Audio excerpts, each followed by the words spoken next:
Hi there, I'm Coach Kenneth. And I'm Coach Victoria. And in this video, we're going to be talking to you about your ex left because of this pattern, not because it's necessarily over. We see a lot of patterns that come up in our relationships and our breakups, and a lot of it has to do with the anxious-avoidant trap. Yes, and sometimes, a lot of times, things come from early childhood and they linger into our relationships. Yeah, and when you become more aware of these patterns, you can have healthier relationships. Part of that is understanding what your needs are and how to go about them in a healthier way, or understanding what your partner's needs are and giving them what they need, even though it may be the opposite of what you want to do. So we've got an email coaching today that's a good one, that's going to show you some of the things that we see happen and some of the things that cause breakups. This is from a guy in his mid-20s, and he was dating a woman in her early 20s. She is in college right now, and they met in the fall of 2025. They were talking for about 3 months before they became official around Valentine's Day. He said overall, the connection lasted about 6 months. Now, that is one thing that we often see with avoidance. They often really get overwhelmed by a relationship and where it's going and how the dynamics are changing, so they often run away around that 6-month mark. Yeah, we seem to see that as a pattern. Of course, it can happen a little bit earlier, a little bit later, depending on the person, because people can be very complex. But yes, we do see attachment system activate.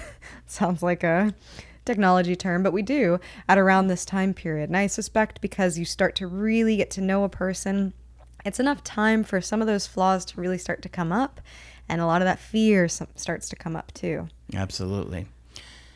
He said 2 of the major issues in our relationship were her tendency to withdraw when stressed and her difficulty trusting and depending on other people. So these are huge. These are absolutely huge issues right from the get-go. Difficulty trusting people, for the anxious person, when they hear their avoidant partner say that, it feels very personal. They're like, You don't trust me? Why? I've been so nothing. good to you. Why would you not trust me? Well, it's because they don't really trust anyone. Yeah. And then depending on other people. A lot of times avoidants get to that place because they couldn't count on people when they were growing up. So they become so independent that they want to do things a certain way. And then when you don't do it that exact way, they're like, see, I can't count on you. Yeah. Even if you did it 90% correct. And you can be so willing to help and you can want to help so much, but when somebody is avoidant, they really have that feeling of, I need to do it on my own. I need to figure this out on my own. Yeah. So we have some major things that indicate she's probably avoidant. And then the next sentence. Early on, she came on very strong. So now it's looking more and more like he found himself a nice avoidant. Yep. And in the beginning, a lot of avoidants do come on strong because the stakes are low. You don't really know each other. There's not really as much to lose. And so it can be easier to kind of play house, to show up and be close and almost have this illusion of connection or a stronger connection, because that is something that a lot of even avoidants want, is to be connected with someone without really having to work through difficult things, without it being as challenging as, when you know somebody's flaws, ins and outs, and how frustrated you can get with them, and you still choose to show up and work through those feelings and emotions and become vulnerable yourself. All right, so let's go on here. She told me she loved me, talked about a future together, and shared things she said she didn't tell other people. She had been cheated on in a previous relationship, and her ex had broken up with her on Valentine's Day. During one of our conversations, she opened the door for me to ask her to be my girlfriend, and I chose Valentine's Day to do it because I wanted to help rewrite what had become a painful memory for her. At the same time, she often talked about not trusting people, handling problems alone, and fearing abandonment. These are major issues, and it just tells me that she's going to have a hard time trusting him, counting on him, and if she's afraid of abandonment, then, it's kind of like, well, if you think the person's going to leave you anyway, it's like, why should I be invested in this? That could be the mindset that a lot of avoidants have. And they tend to quit before they get fired. Exactly. So they say. And I could see him also, wanting to show up for him. I think it's very sweet that he says he wants to rewrite that memory for her. So I see that being a really healthy trait. I know we talk a lot about how trauma has a huge impact on us and can kind of linger and all of those things. But there's also corrective emotional experiences, which is basically rewriting negative things that happened and allowing for something new. So I think it's very sweet that he wanted that for her. Yep. Despite wanting closeness, she seemed to struggle with vulnerability and depending on others. Over Easter weekend, she came to visit me for 4 days, and the trip went incredibly well. Or did it? Let's see. Dun, dun, dun. We were very affectionate, connected deeply, and she didn't want to leave. 30 minutes after getting home, she called me and said the only thing stopping her from crying was knowing she would get to see me again. Oh, by the way, she lives a few hours away. I think I forgot to say that up front. Okay. They're long distance. They live a couple hours away. Shortly afterward, everything changed. Huh? So did it go great? In a weird way, it may not have, right? She found out she wasn't accepted into a competitive school program and was also dealing with school stress, work stress, family conflict, and major problems with her mother. Okay. So she's probably always been dealing with major problems with her mother, let's be honest. There's probably always been family conflict. And I think the school program was probably the big issue because when somebody is like trying to get into a program and it doesn't happen, they feel a lot of guilt. They feel like the relation. I'm not good enough. Well, they also feel like the relationship is holding them back. That too. Right? Like if we weren't together, I wouldn't have not spent that extra time studying. I gave up time studying to be with you, and then it cost me being in that program. That's a good point. You see a lot of things like this in breakups.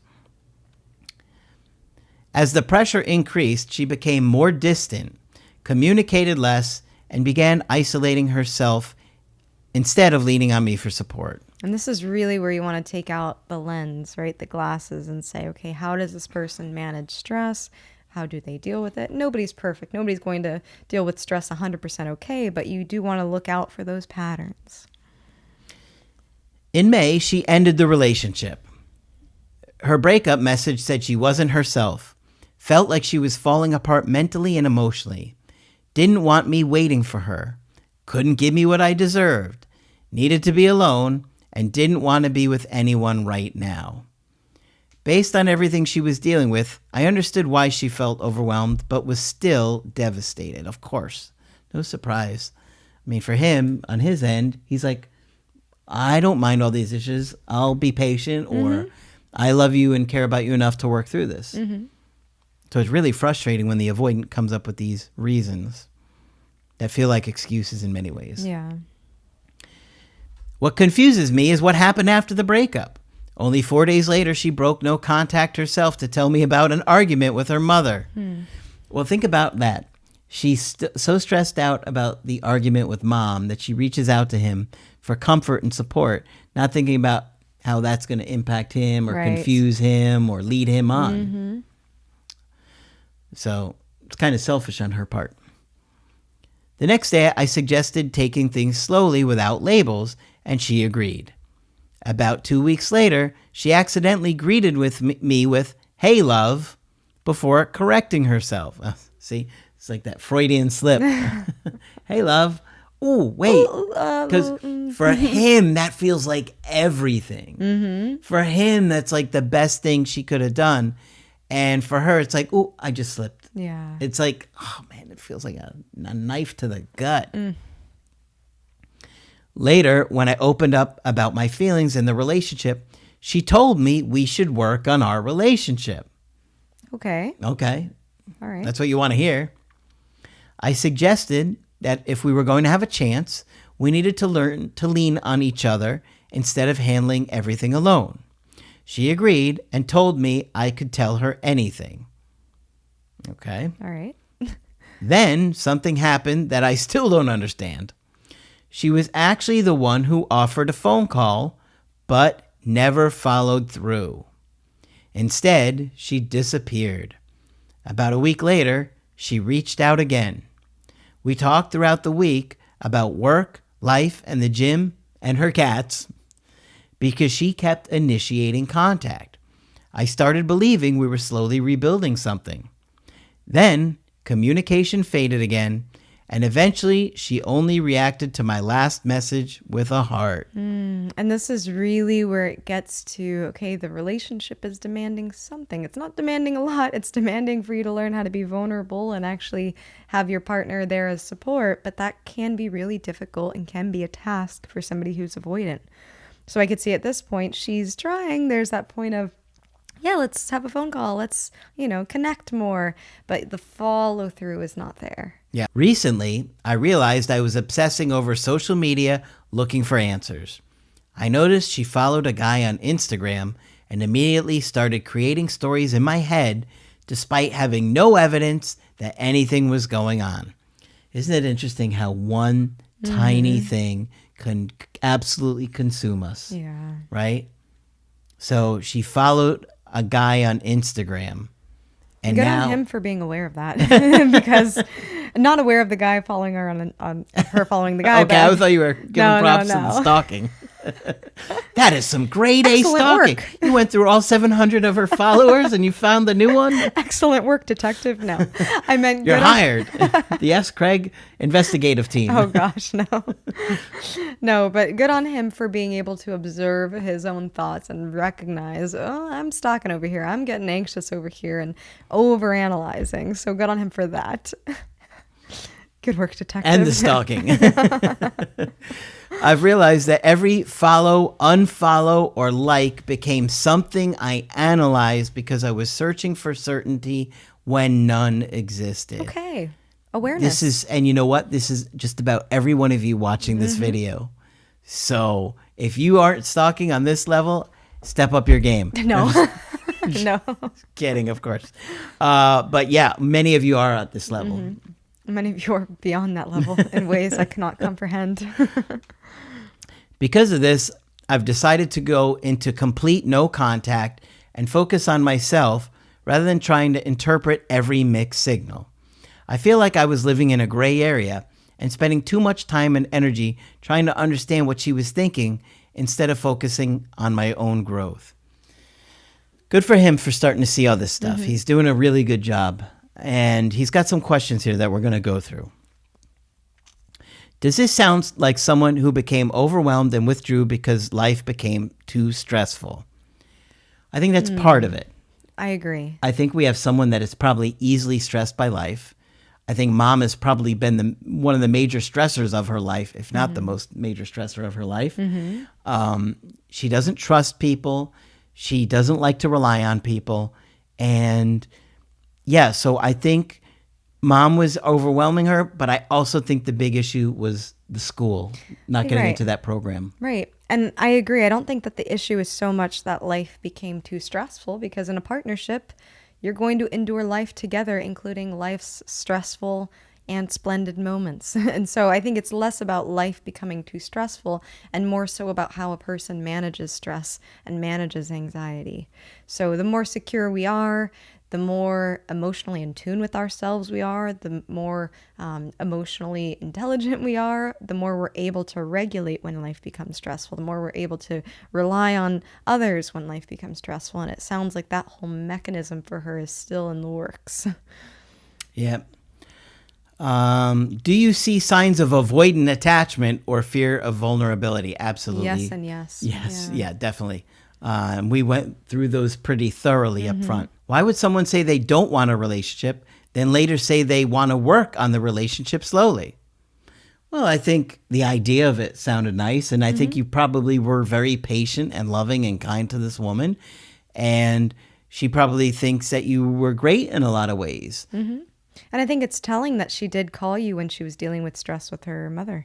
So it tells me that there was some openness there. So I could see her wanting that, but once again, not having those skills to really follow through.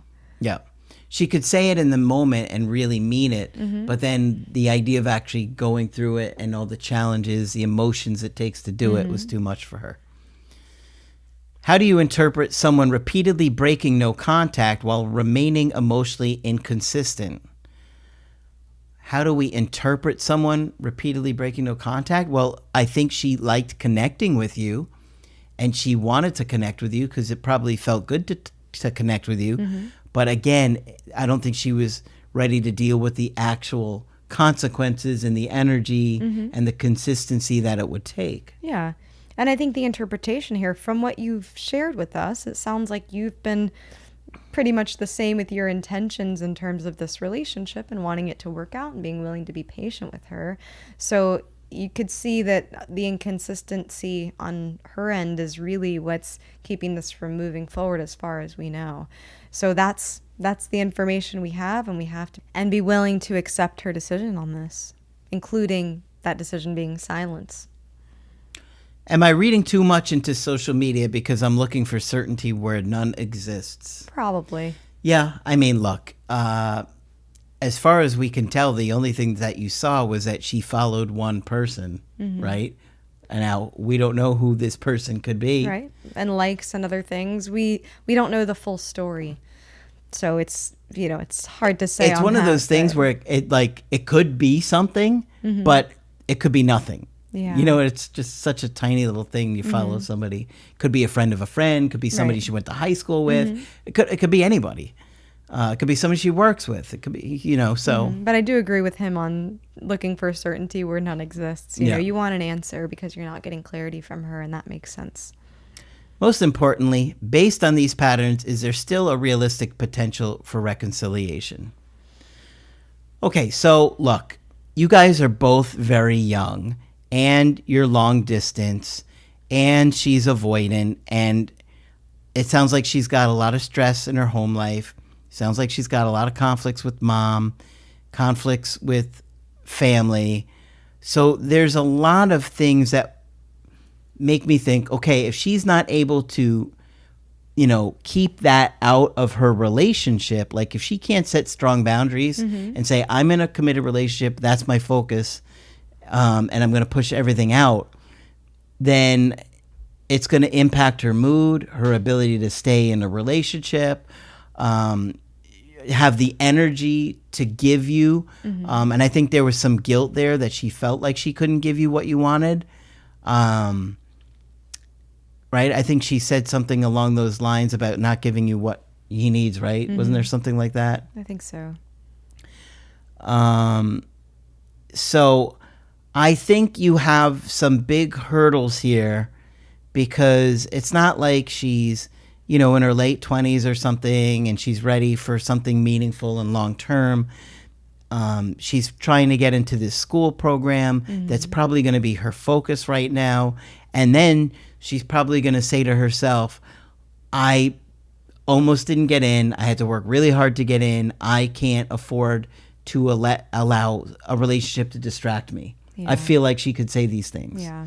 So I think there are big challenges with dating her. Now, if you're looking for something more relaxed, where it's more casual and you're having fun and there's not a lot of pressure or demands where she feels guilty not seeing you, I think she can do that.